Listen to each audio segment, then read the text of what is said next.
जय हिंद फ्रेंड्स, मैं Pushpendra Yadav. Welcome to the mathematics what infinity classes.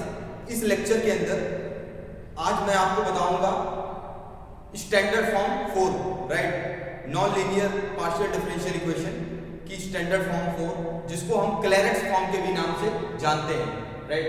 और देखते हैं क्या होता है Clairaut's form of the partial differential equation. तो एक first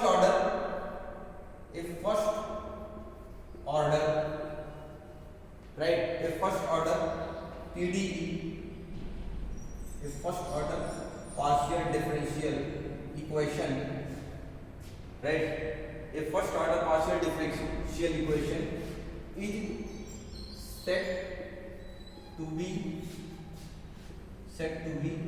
Clairaut's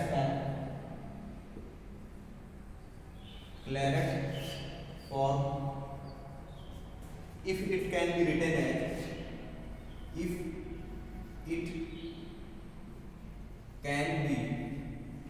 as written in the form of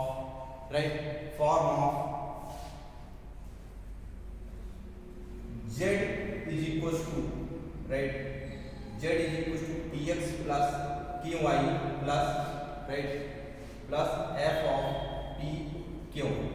तो इस तरह की अगर आपको कोई पीडीई दिखे पार्शियल डिफरेंशियल इक्वेशन, तो समझ लो ये कौन सी फॉर्म है, क्लैरेंट्स फॉर्म है, या इसी को कहते हैं स्टैंडर्ड फॉर्म 4।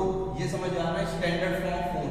और इसका वास्तव में सॉल्यूशन ये होता है p और q की जगह पे कांस्टेंट रिप्लेस कर दो, a and b arbitrary constant, right, direct solution आ जाएगा, राइट।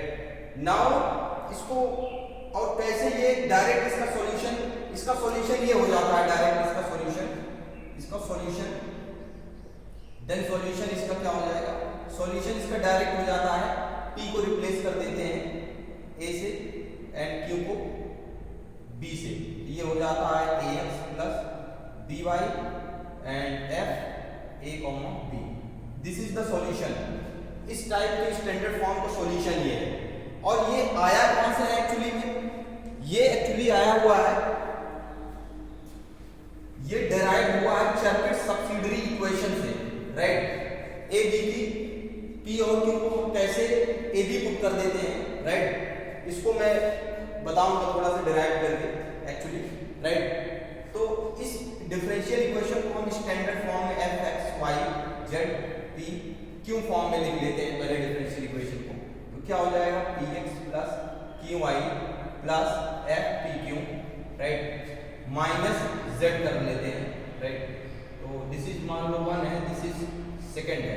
अब इस पे क्या लगाते हैं, चार्पिट सब्सिडियरी इक्वेशन इसका लिख लेते हैं, राइट। इस इक्वेशन के लिए ये चार्पिट सब्सिडियरी इक्वेशन, तो इसका डेरिवेशन मैं बता रहा हूं, चार्पिट सब्सिडियरी इक्वेशन। तो dx अपॉन क्या होता है, minus F of p, dy upon minus F of q, dz upon क्या होता है, ये होता है minus p minus q f q, इसको बेसिकली ऐड कर लिया जाता है। फिर dp के नीचे क्या होता है, ये होता है fx plus p f of z होता है, राइट। एंड इसको याद रखो, ये बहुत काम की इक्वेशन है, राइट। तो and dq is equals to fy plus q fz हो जाएगा, राइट। अब अपना टारगेट इस इक्वेशन को यूज करके बेसिकली कि हम p और q की वैल्यू फाइंड करना चाहते हैं, राइट, क्योंकि p q अननोन है। अगर p q की वैल्यू मिल जाएगी तो इसका सॉल्यूशन आ जाएगा। तो हम ज्यादातर ये वाला जो रेशियो है last two, right, last two fraction का हम यूज करने का प्रयास करेंगे। नाउ देखिए, अगर इसको यूज किया जाए नाउ, राइट, अगर इसको आप यूज किया जाए तो क्या हो जाएगा dp, और इस इक्वेशन से देखो fx की वैल्यू क्या हो जाएगी यहां से, राइट, इसको हमने यहां से ये fx है f, तो fx की वैल्यू क्या हो जाएगी, p हो जाएगी, राइट, p और यहाँ पे क्या है प्लस पी एफ जेड है, पी एफ जेड। और यहाँ से देखो F of Z partial derivative F Z की वैल्यू क्या हो जाएगी -1। इसी प्रकार से डी क्यू क्या होता है एफ वाई की वैल्यू यहाँ से देखोगे तो क्या आ जाएगी Q plus Q into F Z की वैल्यू क्या आ जाएगी -1। इस फंक्शन का डेरिवेटिव पार्शियली किया गया है।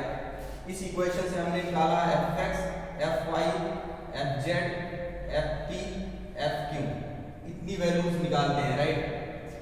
तो एफ जेड की वैल्यू यहाँ से क्या आ रही है -1, इसकी वैल्यू एफ पी की वैल्यू एफ एक्स की वैल्यू डी है, इसकी वैल्यू क्यू है राइट। इसकी अभी निकाल नहीं रहे राइट हमें उससे। तो यहाँ पे देखोगे p इंटू टी -1 तो अपोजिट साइन में आएगा, कट जाएगा, इस यहाँ भी ये भी कट जाएगा। तो dp के नीचे 0 आ रहा है एंड dq के नीचे भी 0 आ रहा है और ये रेशियो है तो ये सब कांस्टेंट के इक्वल होता है राइट। तो यहाँ से अगर सब कांस्टेंट के इक्वल है तो dp भी क्या हो जाएगा 0 आ जाएगा एंड dq भी यहाँ से 0 आ जाएगा। तो यहाँ पे आप इंटीग्रेशन करोगे इसका भी इंटीग्रेशन, तो यहाँ से p की वैल्यू एक कांस्टेंट a मान लिया मैंने एंड स्मॉल q की वैल्यू एक कांस्टेंट b मान लिया। नाउ इसको क्या करो एक्चुअली में now putting the value of p and q, p और q की वैल्यू पुट करेंगे इन राइट इन कहां पे पुट करेंगे इन इक्वेशन 1 के अंदर।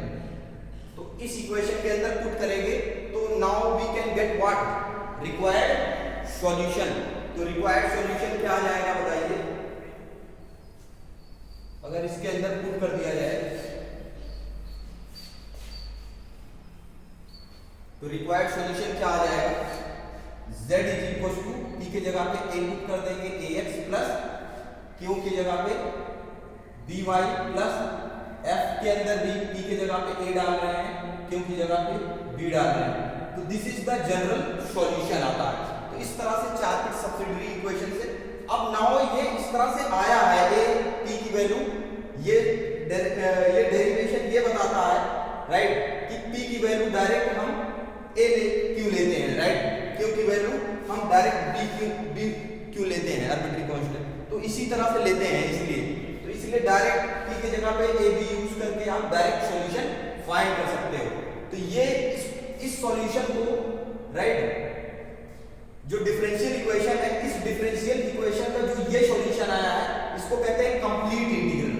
क्या कहते हैं इसको कहते हैं कंप्लीट इंटीग्रल। इस सॉल्यूशन को क्या कहते हैं कंप्लीट इंटीग्रल राइट। नाउ इसके बाद हम निकालते हैं इसका सिंगुलर इंटीग्रल राइट। अब जो कंप्लीट इंटीग्रल आया अपना जो कंप्लीट इंटीग्रल आया है अब इसका हम क्या निकालते हैं सिंगुलर इंटीग्रल राइट। क्या निकालते हैं सिंगुलर इंटीग्रल राइट। तो देखो सिंगुलर इंटीग्रल के लिए मैं बताऊंगा सिंपल है राइट। सिंगुलर इंटीग्रल फिर जनरल इंटीग्रल, तीन बातें हैं राइट। ये क्वेश्चन में बीएससी 4th सेमेस्टर में इवन ये एमएससी एंट्रेंस देने जाओगे वहां पे भी इस तरह से क्वेश्चन पूछे जाते हैं, थोड़ा टूट मड़ोड़ के रहते हैं, उसको सेट करना होता है राइट। तो अब कंप्लीट इंटीग्रल राइट, ये complete integral. Now singular integral इसका फाइंड करना है इसका। अब कंप्लीट इंटीग्रल फाइंड करने के बाद ही सिंगुलर इंटीग्रल फाइंड करते हैं राइट। तो अब नाउ सिंगुलर इंटीग्रल देखिए, singular right integral. Singular integral क्या होता है राइट। सिंगुलर इंटीग्रल देखिए, सिंगुलर इंटीग्रल के लिए ये जो अपना सॉल्यूशन आया कंप्लीट इंटीग्रल, मान लो कैपिटल ए, इसको डिफरेंशिएट कर देते हैं partially with respect to A and B. Then हम यहां से ए और बी की वैल्यू क्या करते हैं इवैल्यूएट करते हैं राइट। यहां से इसको पार्शियली डेरिवेट करोगे तो ए के रिस्पेक्ट में राइट। तो जेड ए आ जाएगा तो यहां से क्या आ जाएगा x हो जाएगा, ये 0 हो जाएगा, ये f डैश ए बी हो जाता है राइट। इक्वल टू 0 पुट करके यहां से x की, यहां से बेसिकली हम a की वैल्यू निकालते हैं राइट। इस रिलेशन से हम a की वैल्यू फाइंड करते हैं right. Equate right, equate and find similarly फिर b के रिस्पेक्ट में डेरिवेटिव करते हैं, zb फाइंड करते हैं इस कंप्लीट इंटीग्रल का, तो y plus f dash a b आ जाता है, राइट। तो इसको इक्वल टू 0 करके इक्वेट कर लेते हैं, देन फाइंड करते हैं क्या, b की वैल्यू फाइंड करते हैं। तो a की वैल्यू मान लो, a की वैल्यू जो भी आई हुई है, मान लो k1, b की वैल्यू मान लो k2 आई हुई है, इसको क्या करते हैं, ये जो अपना कंप्लीट इंटीग्रल है इसके अंदर पुट कर देते हैं, राइट, पुट कर देते हैं, put in equation capital A, इस A के अंदर पुट कर देते हैं, देन अपना क्या आ जाता है, then we find the required singular, right, required singular integral, required singular integral आ जाता है। अब नाउ जनरल इंटीग्रल क्या होता है, जनरल इंटीग्रल के लिए भी देख लो, राइट। इसी का फिर सबसे पहले क्या निकालते हैं, कंप्लीट इंटीग्रल, फिर सिंगुलर इंटीग्रल, फिर जनरल इंटीग्रल, राइट। अब जनरल इंटीग्रल के लिए क्या करते हैं एक्चुअली, राइट, इसका हमने क्या किया, इसका हमने कंप्लीट इंटीग्रल निकाला, फिर सिंगुलर इंटीग्रल भी निकाला था, अब क्या करेंगे, जनरल इंटीग्रल निकालेंगे, general integral, right. General integral देखो, जनरल इंटीग्रल के लिए कोई जरूरी नहीं है कि सिंगुलर इंटीग्रल हो, लेकिन सिंगुलर इंटीग्रल के लिए कंप्लीट इंटीग्रल तो चाहिए ही चाहिए, राइट। और जनरल इंटीग्रल के लिए भी कंप्लीट इंटीग्रल फाइंड करने आना चाहिए, राइट। तो now, right, now general integral के लिए क्या करते हैं, जो b है उसको हम मान लेते हैं phi a का मान लो फंक्शन है, राइट। तो ये अपना कंप्लीट इंटीग्रल क्या हो जाएगा, now ax plus phi a, right, plus f of a comma phi a, ये भी एक फंक्शन हो गया, राइट, a में हो गया। अब यहां से बेसिकली इसको मान लो b इक्वेशन मान लो। अब नाउ यहां से हमें बेसिकली, क्योंकि ये पूरा इक्वेशन a में आ गया है, राइट, a में और वेरिएबल x है, तो नाउ यहां से इसको हम डिफरेंशिएट करते हैं a के रिस्पेक्ट में, differentiating with respect to a, right, a, तो ये z a यहां से फाइंड करेंगे, तो ये क्या हो जाएगा, x हो जाएगा, ये phi डैश a हो जाएगा, plus f dash a, right, phi a, फिर phi डैश a, राइट। अब यहां से हम क्या करते हैं, एलिमिनेट करते हैं, इस इक्वेशन से हम एलिमिनेट करते हैं, राइट। इस इक्वेशन को मान लो ये सी इक्वेशन है, इक्वेशन बी एंड सी को यूज करके, using equation B and C, right, we can find right the value of a, right, value of a, and then put in the, right, put in the this equation, right, इस equation के अंदर हम value put कर देते हैं, put in b, right, या general value put in b, या which is required solution, ऐसे भी कह सकते हैं। Find using equation b and c we can find the, right, या ऐसे कह सकते हैं using equation b and c and eliminate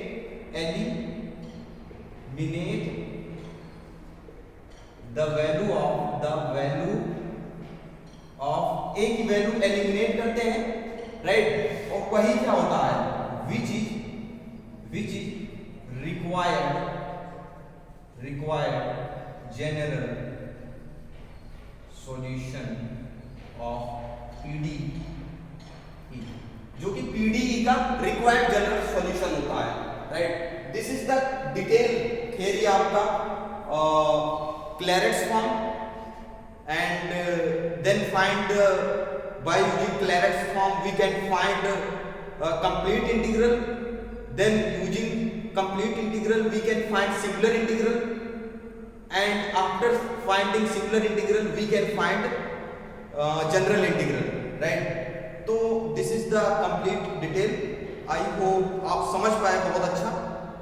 मैं नेक्स्ट लेक्चर में जो है एक बहुत अच्छा एग्जाम्पल लेके डिस्कस करूंगा ये तीनों प्रॉब्लम्स, राइट? जिससे आई होप आप बहुत अच्छा क्लियर हो जाएगा आपको इसका कंसेप्ट एंड क्वेश्चन भी कर पाओगे, right? So thank you very much. Next lecture में मिलते हैं. जय हिंद फ्रेंड्स.